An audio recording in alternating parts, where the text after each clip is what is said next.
Anem a explicar el muntatge del circuit i la programació amb Arduino d'una matriu de LEDs que facin l'efecte d'estrella fugaç. En aquesta pantalla ara s'està veient com seria el muntatge realitzat del circuit i en marxa quin efecte tindria. Fixeu-vos que l'efecte d'estrella fugaç és a partir d'una seqüència de LEDs, un LED que es va encenent en un mateix sentit. Aquest efecte es pot realitzar tenint dos LEDs encesos, que és el que nosaltres farem en el nostre exemple, amb 3 o amb 4 o amb els que nosaltres vulguem. I també podem utilitzar la sèrie de LEDs que vulguem. Nosaltres utilitzarem 12 LEDs. Farem l'exemple amb 12 LEDs. Per fer el muntatge necessitem una placa Arduino, una protoboard, els 12 LEDs amb les seves respectives resistències de 220 volts i connectarem cada un dels LEDs a un pin digital.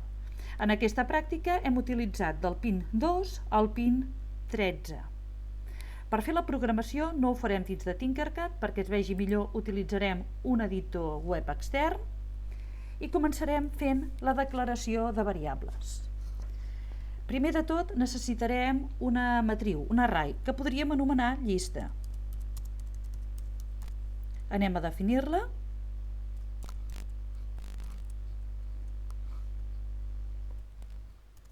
Aquesta llista contindrà el valor de tots els pins que fem servir en el nostre circuit, en el nostre cas del 2 al 13.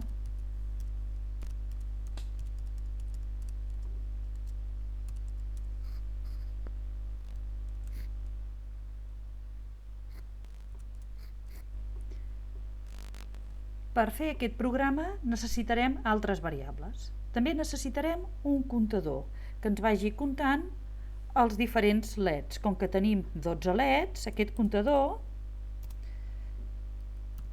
el podríem inicialitzar a 12, però ens serà més útil en la programació, ja ho veurem més endavant, que posem un número més.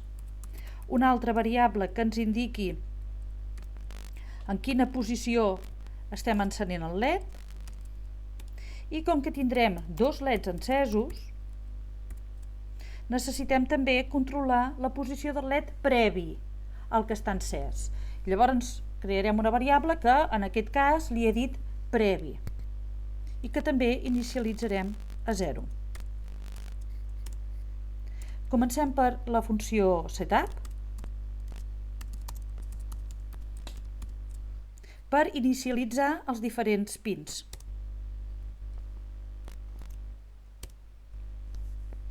Per cada un dels pins, ara el que hauríem de fer és dir-li que cada un d'ells, per exemple, el primer pin, que és el pin 2, és un pin de sortida, i això ho hauríem de fer per cada un dels 12 pins.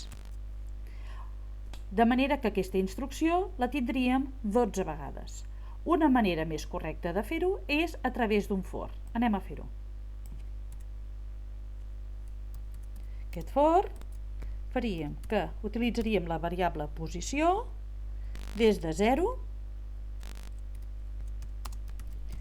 fins que sigui més petita que el comptador, i aquí es veu per què hem inicialitzat el comptador a 13 tenint 12 LEDs, i que vagi fent increments d'un a un.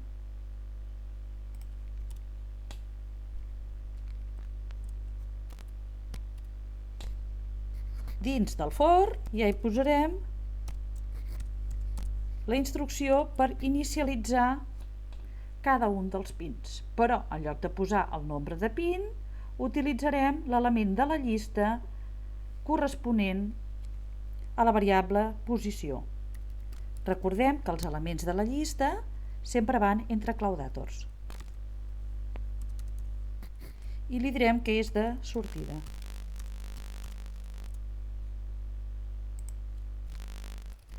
D'aquesta manera ja tindríem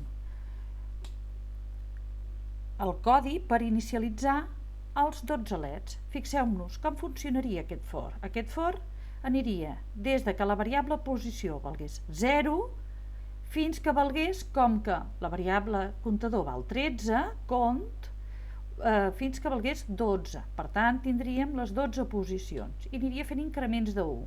La primera vegada el que faria el for és que la variable posició valdria 0, per tant, el pin mode agafaria l'element amb la posició 0 de la llista, que val 2, i faria que el LED 2 fos de sortida. La següent vegada la variable posició valdria 1, i per tant, al moment de fer l'ordre pin mode aniria a buscar l'element 2 de la llista, 1 de la llista, que val 3, i així aniria inicialitzant tots els pins que formen part del nostre muntatge. Anem a la següent funció ja, que és la funció del programa, i cridem a la funció loop.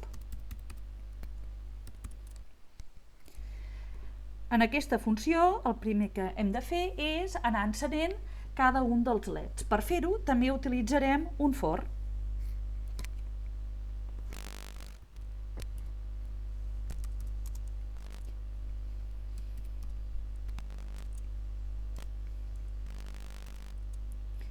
Aquí això he posat una coma i era un punt i coma, Estava malament, vaig a corregir-ho.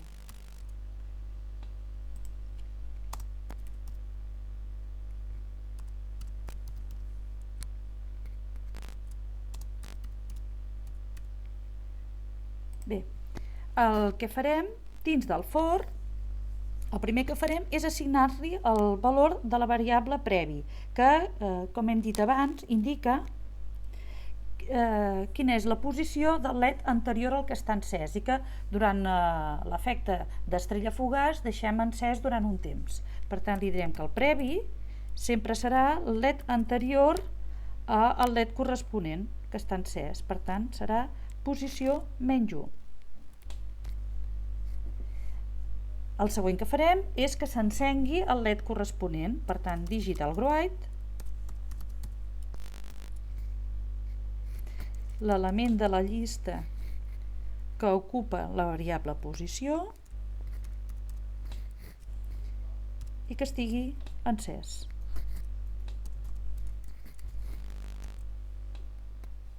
Deixarem que estigui encès un temps, per exemple, uns 200 mil·lisegons, i a continuació farem que s'apagui el LED anterior. Perquè s'apagui, la posició que ocuparà el pin de la llista no serà la de pos, la variable pos, sinó el valor que té la variable previ.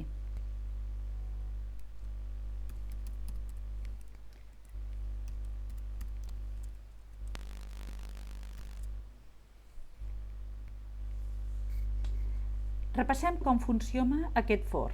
Fixem-nos que anirà seguint totes les diferents posicions dels LEDs que tenim connectats als pins, i el que farem és que cada pin s'encengui durant un temps i a continuació s'apagui el pin de la seva posició anterior. I això ho anirem fent per cada una de les posicions dels nostres 12 LEDs. Quan finalitzi tota una seqüència, també li podem fer que faci una espera entre seqüència i seqüència, per exemple, de 500 mil·lisegons. Ara hauríem d'agafar aquest codi i ja portar-lo o gravar-lo a la placa o portar-lo al nostre simulador. En aquest cas el codi ja està posat